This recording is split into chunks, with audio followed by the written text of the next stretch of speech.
الرحمن الرحيم الحمد لله رب العالمين والصلاة والسلام على محمد بن عبد الله الأمين وعلى آله وصحبه أجمعين أما بعد أهلا بكم أيها المشاهدون الكرام على هذه القناة. ناظرین کرام، آپ کا چینل پر استقبال ہے.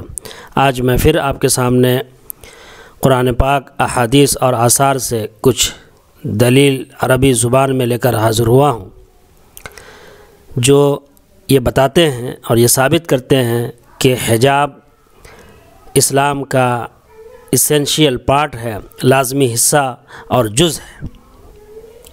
آئیے وہ دلیل دیکھتے ہیں. قرآن پاک کی سورہ احزاب کی آیت ہے، آیت نمبر 53. وَإِذَا سَأَلْتُمُوهُنَّ مَتَاعًا فَاسْأَلُوهُنَّ مِنْ وَرَاءِ حِجَابٍ ذَلِكُمْ أَطْهَرُ لِقُلُوبِكُمْ وَقُلُوبِهِنَّ. جب تم ان سے کوئی سامان مانگو تو ان سے پردے کے پیچھے سے مانگو. یہ تمہارا یہ عمل تمہارے دلوں اور ان کے دلوں کے لیے زیادہ پاکیزہ ہے، پیورر ہے. یہ جو آیت ہے، اس سے کون سا مسئلہ نکلتا ہے اور وجہ الدلالہ کیا ہے، دلیل کیسے بن رہی ہے؟ اللہ تعالیٰ کے اس قول سے فَاسْأَلُوهُنَّ مِنْ وَرَاءِ حِجَابٍ کا یہی مطلب ہے، اَيْ مِنْ وَرَاءِ سِتْرٍ، یعنی پردے کے پیچھے سے مانگ. اور جو یہ حکم ہے پردے کے پیچھے سے مانگنے کا، یہ عام حکم ہے، یہ خاص نہیں ہے کسی خاص فرد کے لیے، کسی خاص عورت کے لیے. وَلَا يَخْتَصُّ بِأُمَّهَاتِ الْمُؤْمِنِينَ، یہ حکم صرف امہات مؤمنین کے لیے نہیں ہے، صرف ازواج مطہرات کے لیے نہیں ہے. اور اس میں دلیل ہے عورت کے پورے بدن کو چھپانے پر غیر مردوں سے. قرآن پاک باضابطہ یہ حکم دے رہا ہے، آرڈر دے رہا ہے، فَاسْأَلُوهُنَّ مِنْ وَرَاءِ حِجَاب کہہ رہا ہے. یہاں پر جو لفظ استعمال ہوا الاجانب، اس کے معنی فارنر کے بھی آتے ہیں. اسی لیے فارن اسٹوڈنٹس کے لیے بھی یہ لفظ استعمال ہوتا ہے، الطلاب الاجانب. فارن لینگویج کے لیے بھی استعمال ہوتا ہے، اللغہ الاجنبیہ، فارن لینگویج. مگر یہاں پر فارن مرد مراد نہیں ہے، بلکہ الرجال الاجانب سے مراد غیر مرد ہے. محرم کا اپوزٹ ہے، یہ محرم کے مقابلے میں لایا گیا. دوسری آیت ہے سورہ نور کی آیت نمبر 31 ہے. اس میں اللہ تعالیٰ کا ارشاد ہے، وَلَا يُبْدِينَ زِينَتَهُنَّ إِلَّا مَا ظَهَرَ مِنْهَا وَلْيَضْرِبْنَ بِخُمُرِهِنَّ عَلَى جُيُوبِهِنَّ. اس میں اللہ تعالیٰ مومن عورتوں، مسلم عورتوں کو یہ بتا رہا ہے کہ وہ اپنی زینت کو ظاہر نہ کریں مگر جو ظاہر ہو جائے، اور وہ اپنے سینوں پر اپنے دوپٹوں کو رکھے. یہاں پر بھی اللہ تعالیٰ حکم دے رہا ہے کہ یہ کام کرنا ہے. یہ کوئی آپشنل چیز نہیں ہے، یہ کوئی استحبابی امر نہیں ہے، بلکہ لازمی شے ہے، واجب ہے. اگر اس سے کوئی انحراف کرے گا تو وہ گنہگار ہوگا. اس آیت سے یہی بات نکلتی ہے اور یہی دلیل بنتی ہے اس سے کہ وہ عورتیں اپنی زینت کو ظاہر نہ کریں مگر جو ظاہر ہو جائے. یعنی حکم دیا کہ اپنے پورے بدن کو چھپائے، اور اس ڈیفیکلٹی اور اس دشواری کو دور کر دیا جس کے چھپانے پر عورت طاقت نہیں رکھتی ہے. وَرَفَعَ الْحَرَجَ عَمَّا لَا تَقْوَى الْمَرْأَةُ عَلَى إِخْفَائِهِ كَثِيَابِهَا، اور دشواری کو دور کر دیا جس کے چھپانے پر وہ قادر نہیں ہے، طاقت نہیں رکھتی ہے، جیسے اس کے کپڑے. یعنی کپڑا بھی زینت پیدا کرتا ہے. جب وہ کپڑا پہنے گی، جب وہ حجاب پہنے گی، جب وہ برقع پہنے گی، نقاب پہنے گی، تو اس کے پہننے سے بھی زینت پیدا ہوگا. تو اس زینت کے پیدا ہونے سے کوئی حرج نہیں ہے، اس پر کوئی گرفت اور پکڑ نہیں ہوگی. یہ دلیل قرآن سے تھی، اور قرآن کی جو دلیل ہے سب سے نمبر 1 پہ آتی ہے، وہ سب سے مضبوط مانی جاتی ہے. اس دلیل کا کوئی شخص انکار نہیں کر سکتا ہے، کوئی مومن، کوئی مسلم انکار نہیں کر سکتا. حجاب لازمی شے ہے.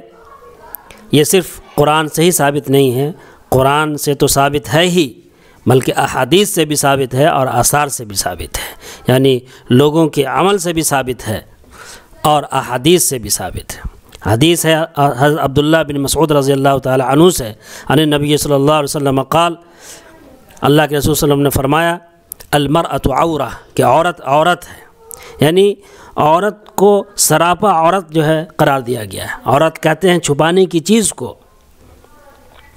اسی لیے جو ستر عورت ہے، یعنی جو ستر عورت کا چھپانا ہر مرد کے لیے ایک عورہ قرار دیا گیا ہے، نام سے لے کر کے گھٹنے تک، اور عورت کو کہ پورے جسم کو جو ہے عورت قرار دیا گیا ہے، اور اس کا چھپانا لازم اور ضروری ہے نماز میں، چہرے اور ہتھیلی کو چھوڑ کر کے۔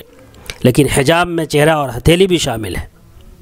تو یہ فرمان ہے اللہ کے رسول صلی اللہ علیہ وسلم کا، اور جو شخص بھی اللہ کے رسول صلی اللہ علیہ وسلم کو مانتا ہے، اس پر ایمان لاتا ہے، اس کی اتباع کرتا ہے، اس کے لیے لازم اور ضروری ہے کہ وہ حجاب کو اپنائے، اور یہ انہی کے لیے ہے، غیر مومن اور غیر مسلموں کے لیے حجاب نہیں ہے۔ منافقوں کے لیے بھی حجاب نہیں ہے، خواہ وہ اس دور کے منافق ہوں یا اس دور کے منافق ہوں یا ابھی کے منافق ہوں، جو حجاب کے خلاف بیان دے رہے ہیں اور الٹی سیدھی دلیلیں پیش کر رہے ہیں اور من گھڑت باتیں بیان کر رہے ہیں۔ اس حدیث سے پورے طور پر یہ بات واضح ہو گئی، ان وصف المرأة بكونها عورة يدل على لزوم ستر كل جسدها ومنه الوجه والكفان۔ عورت کا اس کے عورت ہونے کو بیان کرنا، عورت کو عورت قرار دینا، عورت کو عورت کا عورت ہونا بیان کرنا، یہ دلیل بنتا ہے، یہ دلالت کرتا ہے، یہ آرگیو کرتا ہے اس کے پورے جسم کو چھپانے کے لازم ہونے پر، چھپانے کے لزوم پر، کہ اس کا پورے جسم کو چھپانا لازم اور ضروری ہے۔ وَمِنْهُ الْوَجْهُ وَالْكَفَّانُ، اور اس پورے جسم کے چھپانے میں ہتھیلی اور چہرہ بھی ہے۔ اس آیت میں جو لفظ جیوب آیا ہے، جیوبہن، یہ جیب کی جمع جیوب ہے۔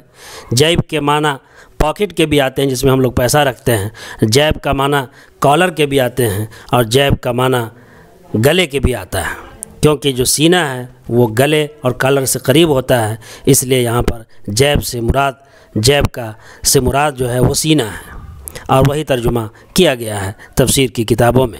ایک دوسری حدیث ہے عن ابن عمر رضی اللہ عنہما ان نبی صلی اللہ علیہ وسلم قال، ابن عمر رضی اللہ تعالی عنہما سے مروی ہے، وہ نبی کریم صلی اللہ علیہ وسلم نے فرمایا، لا تنتقب المرأة المحرمة ولا تلبس القفازین، کہ جو محرمہ عورت ہے، یعنی جو احرام کی حالت میں عورت ہے، جو احرام باندھے ہوئے عورت ہے، وہ نقاب نہ باندھے، ولا تلبس القفازین، اور وہ دستانے نہ پہنے۔